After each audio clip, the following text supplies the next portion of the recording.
And we are back with another episode of PULSEPoint by Synpulse. My name is Jenya Tkachenko. I am a manager and also the host. And today with us, we have Raphael Bouskila from Mako. Welcome. Thanks, Jenya. It's a pleasure to be here. We are so happy you flew all the way from Montreal to be here with us this morning. You too. That's right, fellow Montrealer. Raphael, I'm really curious to know a little bit about your company, what it does specifically.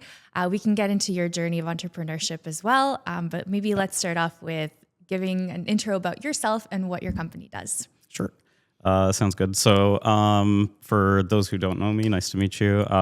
Mako is my second company, actually. I studied technology and worked in venture capital and finance for a while, and previously started an investment management firm in the clean energy or clean infrastructure space. We're offering alternative investments to Canadians who want to invest in things that improve the built environment, basically, like energy efficiency and LED lighting. I went into this with absolutely no understanding of the compliance needs of investment managers, and very quickly realized that there was a whole lot of paperwork involved. So with my background in technology, I ended up building some systems to automate that stuff. What I really took away from that was that there was a huge opportunity to improve the kind of technology that investment managers and wealth managers had access to automate more of their compliance challenges and allow them to spend more time talking to their clients, structuring great products, and really like doing what they do best rather than dealing with the paperwork. So Mako is a company that's really based on that vision. We're truly what we are is a document workflow automation solution, the kind of process that in the past would have been really signing a form in triplicate and then filing it in a filing cabinet and having other people process that form. Mm-hmm. We try to turn those processes into cloud-native, mobile-friendly, digital click-through experiences from end to end. We tend to focus on client onboarding and wealth because that's a really hard problem. It's very frustrating for clients to have to spend sometimes up to several months dealing with opening up their account with their wealth manager. It's obviously during that time they're missing having their investment be in the market and earning returns. And for the advisor, it's obviously frustrating to have to wait for so long to onboard their client after having initially signed them up. When you were starting your company, in what ways has it evolved, since its inception? I'm sure that, as you know, a lot of entrepreneurs start their company with a certain idea in mind, but it actually evolves to be a little bit different or maybe completely different. Have you had that experience? 100%. We absolutely pivoted. I would say that actually, I started Mako with a slightly more holistic view of what we could do. I really wanted to bring the kind of overall automation of the broader wealth management experience into the cloud. We just found that this problem of switching from paper-based data collection processes to structured data collection processes was such an exciting opportunity that we just decided to focus on that. Our industry is extremely regulated. Yep. How do you strike the balance between staying innovative but also not getting in trouble? There's an inherent tension between compliance and client experience. Mm-hmm. And a lot of being in technology is actually kind of being like a little bit of a therapist between compliance and client experience, and trying to bring those two parts together when they're inherently a little bit in tension. So what are the themes of, I guess, conflict or lack of alignment do you see between those two groups generally, and how have you resolved it in the past? Yeah. I have an admission to make. I personally believe that client experience or advisor experience is more important than being absolutely perfect on compliance. I think that the tension really, I think, manifests itself in like, if you want to fully digitize everything, fully validate everything, fully eliminate any chance of an edge case, you are going to end up building a system that is perfect and perfectly unusable. It's like you go into like the space shuttle cockpit, and there's like a zillion switches, and it would take you like 3 years just to learn what all the switches do. There, you can end up trying to cover in the onboarding context for wealth, like the third contingent beneficiary of the second trust of the family, like making sure that you've automatically populated that person's SIN number or something like that. It's too obscure. It happens too infrequently, and adding all the little switches to cover for all those eventualities results in making the system hard to use. So I think it's important just to like constantly be aware of that, engage with the advisor, engage with the compliance team, and kind of talk about it. It's like more process is not always to the good. I'll give you a more concrete process example of how this happens without technology, if that's okay. Of course. A good example is KYC regulations. So the regulation says, and it's said for decades, that the advisor, when giving advice to their client, or the investment manager when selling an investment to a client, must know the client. You must understand the client's circumstances to be able to determine if the investment you're giving the client is suitable for them. Okay. Historically, this meant that you would ask the client to fill out a KYC form at the time that they onboarded, and they would fill out that form once. You would countersign it, and you put it in a filing cabinet and forget about it.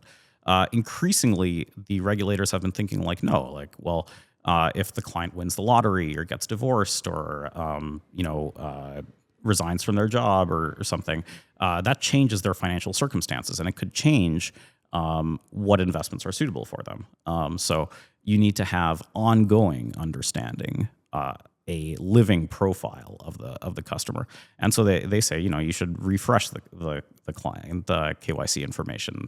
Historically, that would mean just talking to the client on a regular basis. But increasingly, that means having the client sign a whole new KYC form every single year, potentially more frequently if certain material changes happen. And that gets to a point where it starts to be very inconvenient for the client.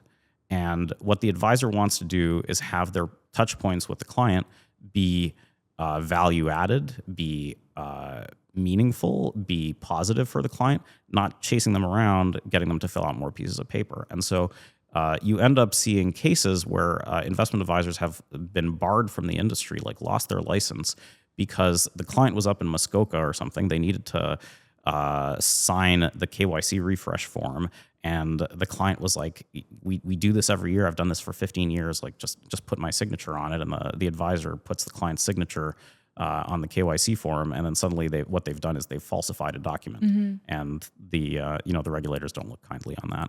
And what this actually is a inconvenience problem. It's like the compliance requirement, which is good and ultimately in the client's interest, has become inconvenient for the client and the advisor. And this is where technology can come in and automate that process. Say, we have that data from the last time you did it, and you just ask the client by email digitally what has changed since the last time. Okay, affix your signature digitally.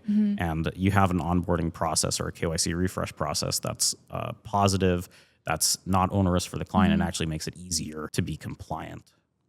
That kind of thing happens endlessly. There's so many cases where the requirements that are well-intentioned, whether it's like, fee billing and getting better reporting on fees, we can bring in technology. We have a great partner, PureFacts, that works on fee billing to automate the process of producing those fees, making them understandable for the client, and making sure that you haven't made a mistake somewhere in your reporting to the client of what the fees you charge them are.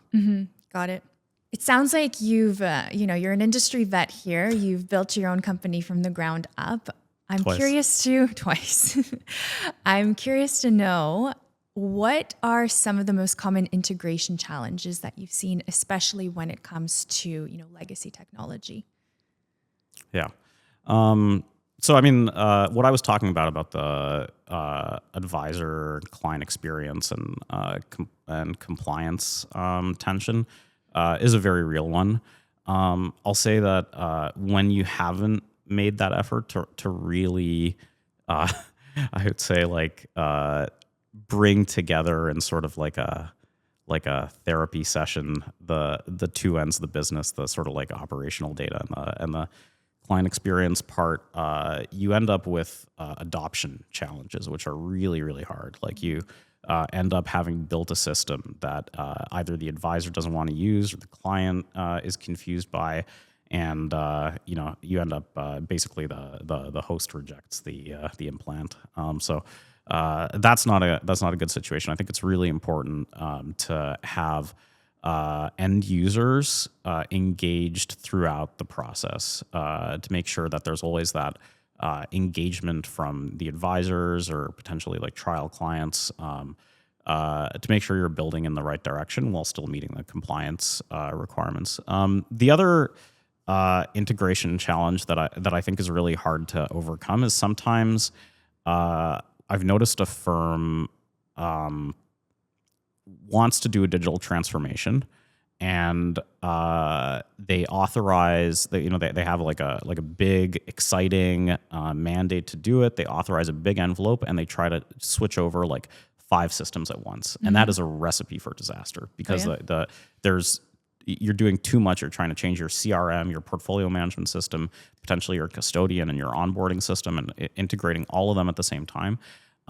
It is very, very difficult. I think it is always, and I mean, this is my advice in general for implementing technology, is always try to move incrementally with a very, very clear idea of what you're building. So build something that you know is going to be helpful at the smallest possible scale, get it in real clients' hands, have them see the benefit, and then expand it from there, rather than saying we're going to do an overall end-to-end overhaul of all of our systems, our client portals, our trading systems.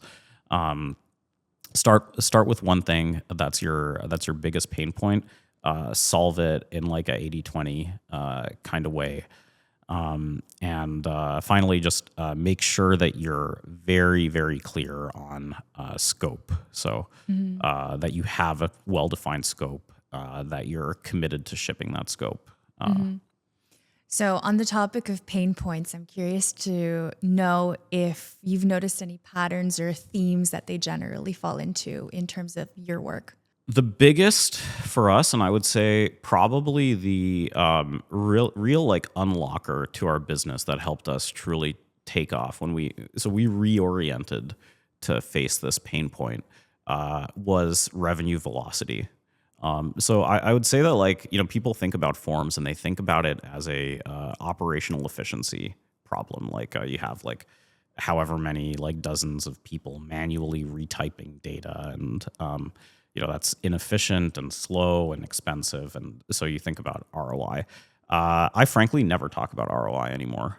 It is actually beside the point. The true pain point that you're unlocking by switching those processes from paper-based to cloud-based, from retyping unstructured data to APIs that integrate with each other, is you're unlocking what Bill Gates named his first book, Business at the Speed of Thought. Like it's you're unlocking the ability to move faster, to onboard data faster, to service your clients without those manual blockers and data mismatches that end up catching you later because they're caught later down the road. So we truly try to position ourselves as next to like Salesforce or a CRM as a revenue unlocking tool. Like we allow the advisor to onboard their client instead of in 3 or 4 months instantaneously, and immediately start investing that client's money and start delivering them returns and earning revenue. So that's probably the single pain point that we focus on the most, is just making sure that velocity um, is really there. And sometimes it takes a little bit of re-education on the part of the client to say like, no, like we understand that it is going to make your practice more operationally efficient, but more to the point, your clients are going to be happier, your advisors are going to be happier, and everyone's going to be making more money faster. On the topic of velocity and being able to make money faster, what is your thought on working with other startups, partnering with other startups, and even consulting companies like Synpulse? Yeah, that's a great question. I'm all for it. I actually think about this one a lot. I think there's basically like sort of two general forces in technology. There's sort of the aggregation and disaggregation, or sort of bundling and unbundling approach. And I think it's generally the problems in wealth are hard. If they're unsolved, it's because they're hard. Like, people think about onboarding and they're like, oh, it's just forms. I could do that. And the thing about onboarding forms is it's not just a forms problem. It's actually a massive scale data integrity problem. It's actually a problem of how do you collect highly structured, highly validated data that is then going to be available to other systems. And that is a big enough problem for me.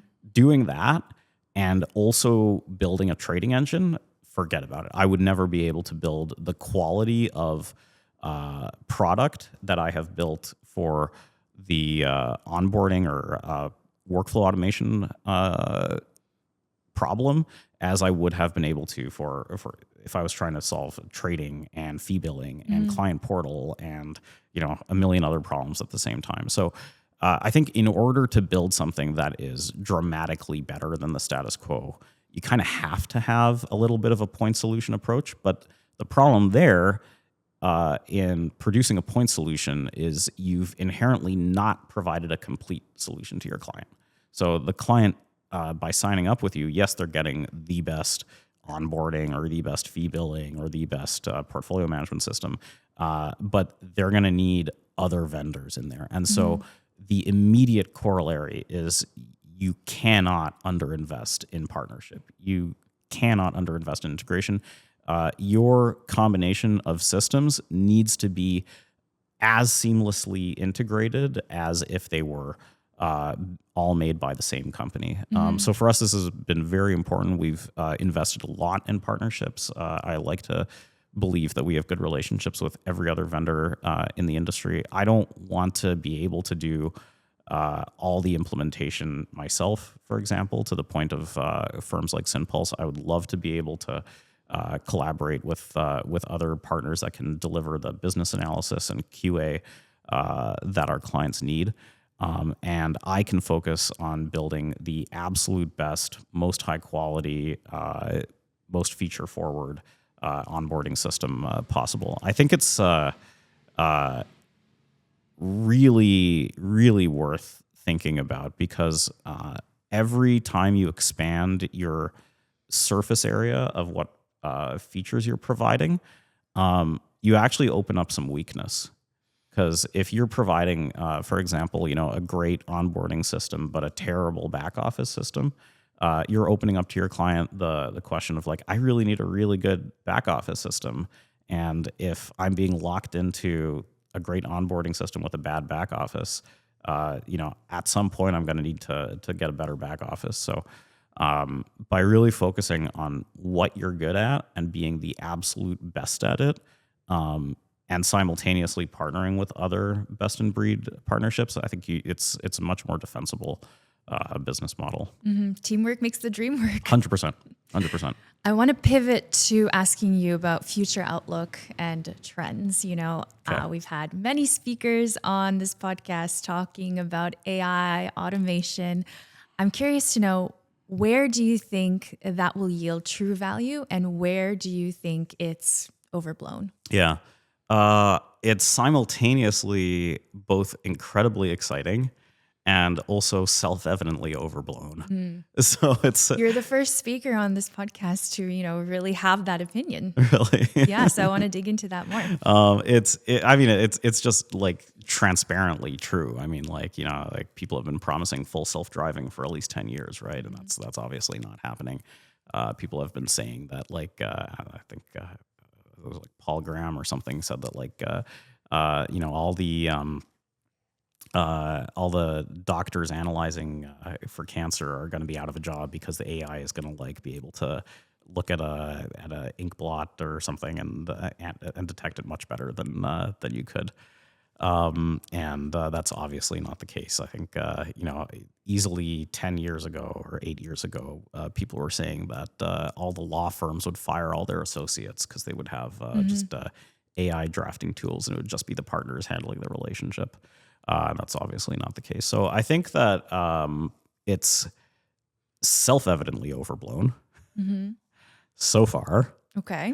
And sooner or later, we will determine to what degree the reality happens. I will say that the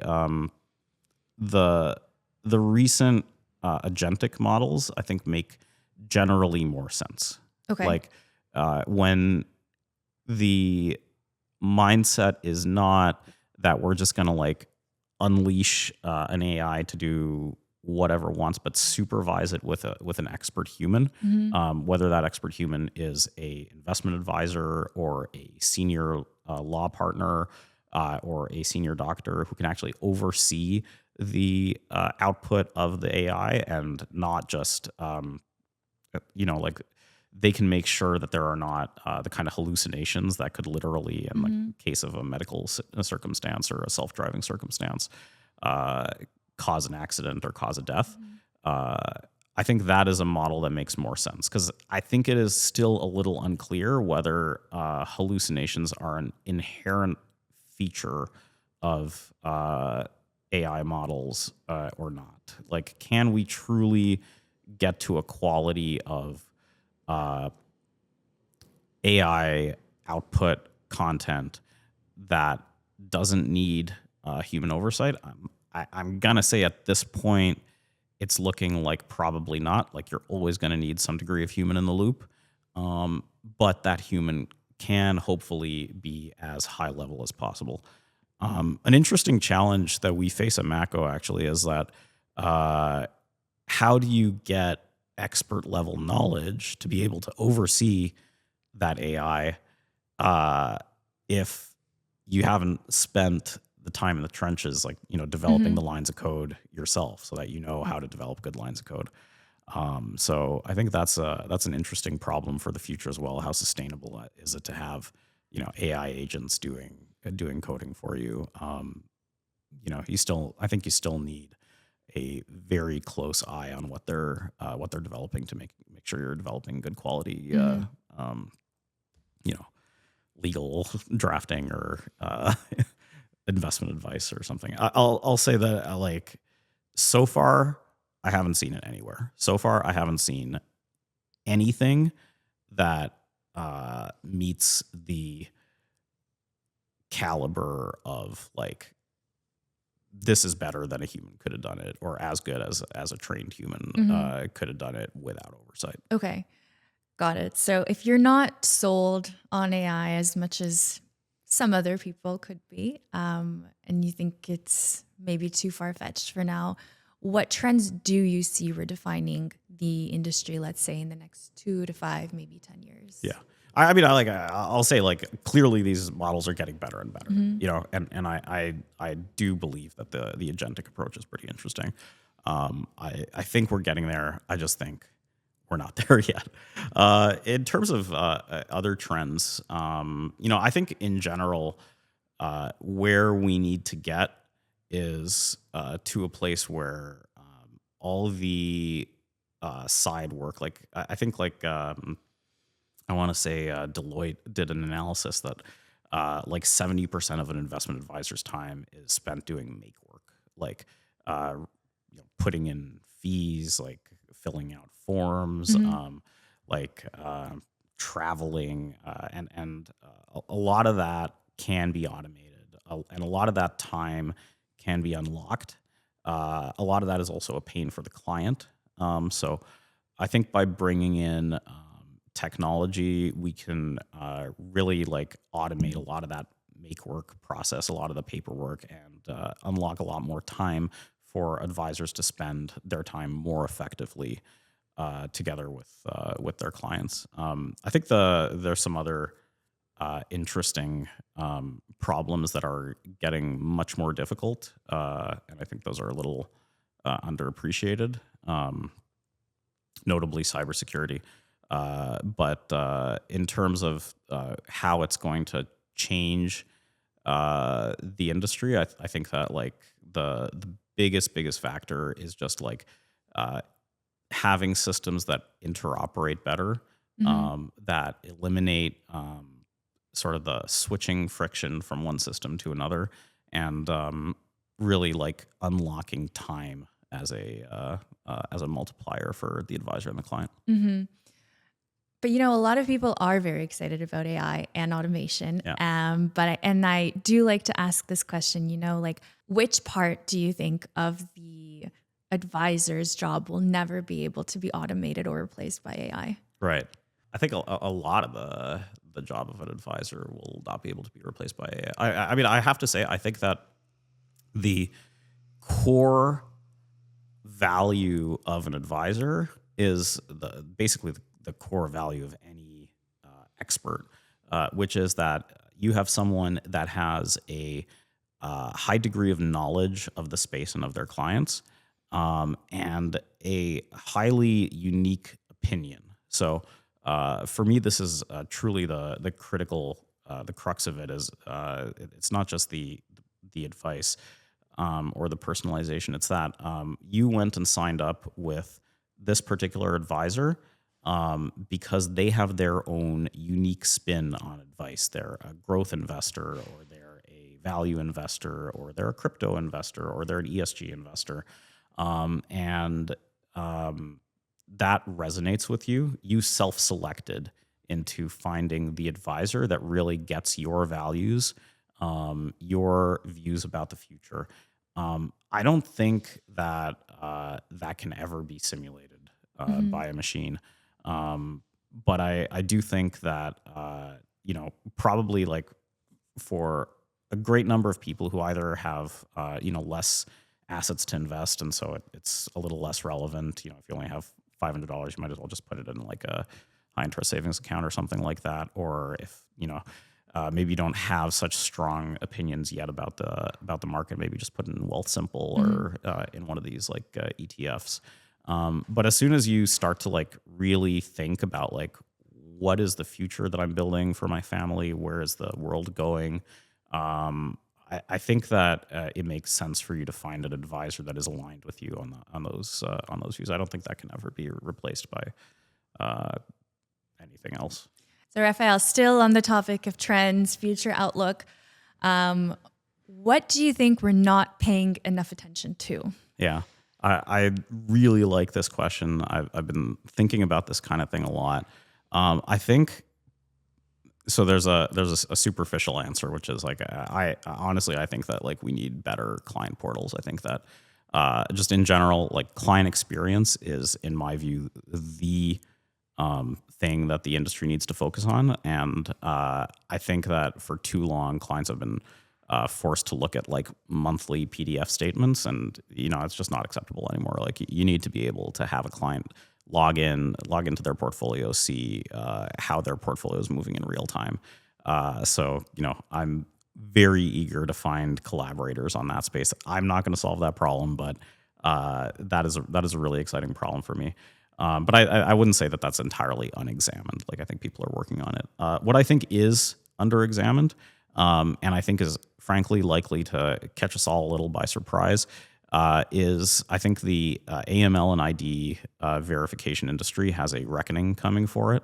I think that in a world in which you can deepfake ID documentation, where literally you can have like a video call with someone where they've deep faked what their face looks like and what their voice sounds like. I think that it is becoming increasingly hard to rely on typical models of identity verification and anti-money laundering validation. My personal view is that I think we're just going to need to accept a certain level of uncertainty. I think we're not going to be able to say with like complete certainty that if you're interacting with someone digitally, that they are exactly who they say they are. And I think that is a manageable problem with insurance and other forms of statistical validation.